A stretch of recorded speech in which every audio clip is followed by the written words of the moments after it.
Mangena ngeke kawubhala inkondlo ndoda. Bengisacela mekwenzeka nimbona nize ningitshele yena ukuthi ngithe hello Sinqandamathe sami. Ukuthi ngithe hello Phumalanga Skothe wami. Nize ningitshelele yena ukuthi inhliziyo yami idlala ucabhayiyana uma ngimcabanga. Sengize ngakhuluphala ngamakelekele ngingulube uthando lwakhe liyangenelisa.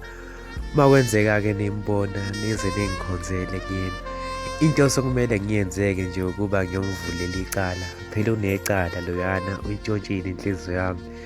Kusasa-ke ngizovuka nginikele emtholampilo ngiyofaka inhliziyo yowashi khona ngiyomthanda sikhathi sonke sokuphila kwami.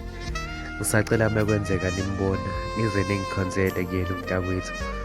Sengifisa nokubhala incwadi ekhaya ngibhalela abazali bami ngithi mama nawe baba sengimtholile ngizomenza inkosikazi, inkosikazi wayifihliphi ingilosi enhle kangaka.